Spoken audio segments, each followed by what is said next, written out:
Current চলে গিয়েছে, যার কারণে আর লেকচারটা দিতে পারিনি। আমি এখন এমবি দিয়ে এসেছি।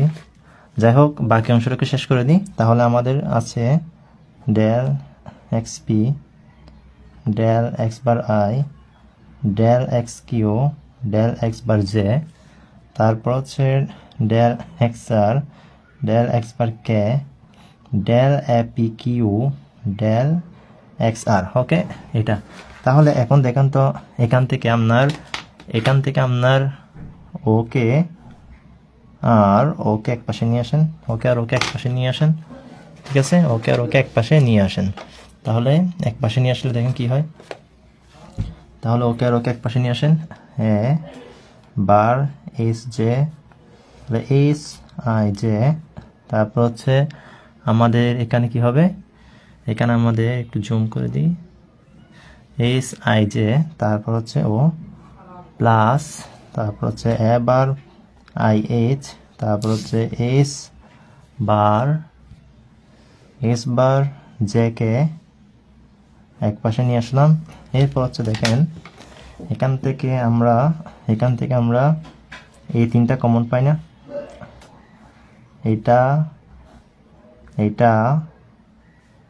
এটা কিন্তু আমাদের কমন, ক্লিয়ার? এটা কিন্তু আমাদের কমন, এখানে এই তিনটা কিন্তু কমন, তাই না? তিনটা কিন্তু কমন আমাদের। তাহলে আমরা কি লিখতে পারি, আমরা এখানে কি লিখতে পারি, তিনটা কিন্তু কমন আমাদের। ওকে লিখলাম, ওকে লিখলাম না, লিখলাম। তারপর হচ্ছে আমাদের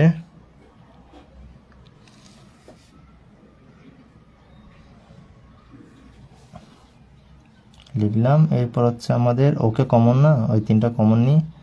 তাহলে দেখেন আমার কি থাকতেছে, এখানে ও থাকতেছে del A P Q del X R, তারপর হচ্ছে আমার এখানে আমি এই কোন মাইনাসটা নেব, এই মাইনাসটা নিই, এই মাইনাস, তারপর হচ্ছে আমি কাকে নেব, আমি ওকে নিই এস পি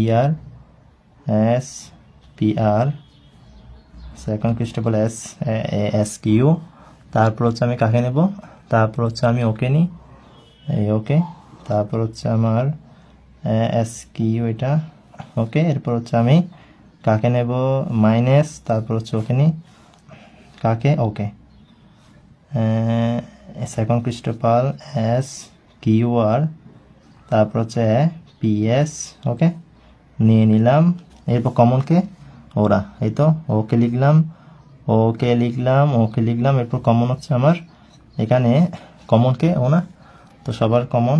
তাহলে ডেল এক্স পি ছোটো করে লিখতেছি, del X bar I del X Q del X bar J del X R del X bar কে।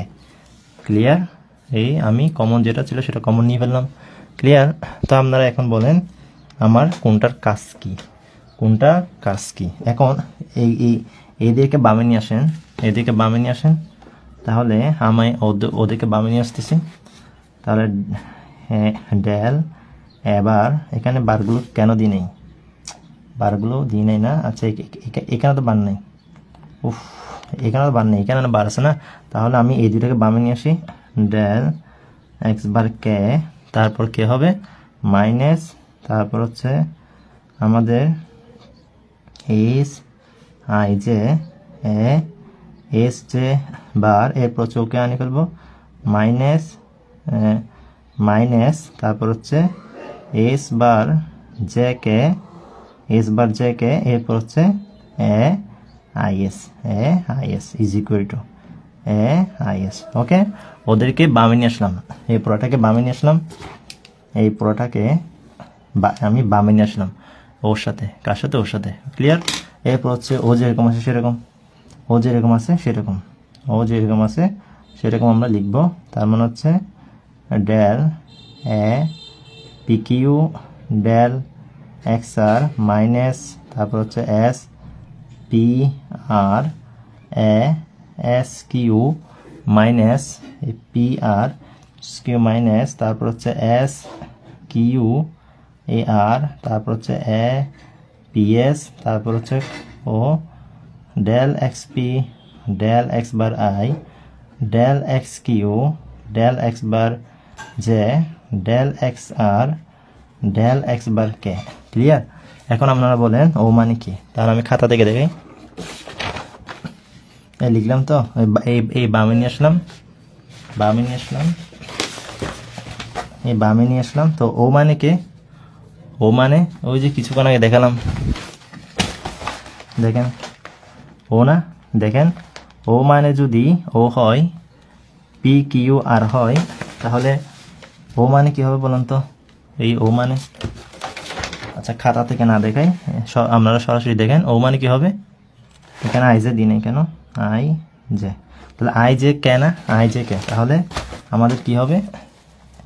আমাদের হবে দেখেন এ আই জে কে বার, তাই না? এই ও মানে কি? এই তো সব বার না, সব বার না, দেখেন সব বার না, সবাইকে বামে নিয়ে আসছি কেন? দেখেন তাহলে আমাদের এটার সাথে মিল না, সূত্রের সাথে মিল না, তাহলে ও যদি ও হয়, তাহলে আমাদের ও কি হবে? এ আই জে বার হবে, আর ও কি হবে?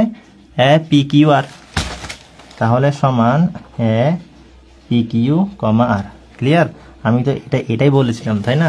তারপর হচ্ছে পি কিউ আর লিখে পেলাম পুরোটাকে, তাই না? এ পি কিউ আর ওদেরকে বসিয়ে দেবো, del X P del X bar I, তারপর হচ্ছে del X Q del X bar J del X R del X bar K. তাহলে এটাই তো আমাদের তৃতীয় অর্ডার বিশিষ্ট কোভেরিয়েন্ট টেন্সর না? এটাই তো আমাদের তৃতীয় অর্ডারের কোভেরিয়েন্ট টেন্সর। তাহলে আমি বাকি অংশটুকু দেখেন এমবি দিয়ে দেখিয়ে দিলাম। আমার কারেন্ট নেই, একটু হতে পারে ঝাপসা, তাই একটু ভালো করে দেখেন। তো বুঝছেন নাকি জানাবেন। তো দেখেন একেবারে সিম্পল অঙ্ক, একেবারে সিম্পল থিওরি। আপনার শুধু সূত্রটা মনে রাখতে হচ্ছে, covariant derivative of second order covariant tensor সূত্রটা মনে রেখে আপনি অঙ্কটা করে ফেলবেন, বুঝলে হয়ে গেল। এটাই আমাদেরকে দেখানো শো করার দরকার ছিল। তাহলে আজকে পর্যন্ত ভালো থাকবেন, সুস্থ থাকবেন, আল্লাহ হাফেজ।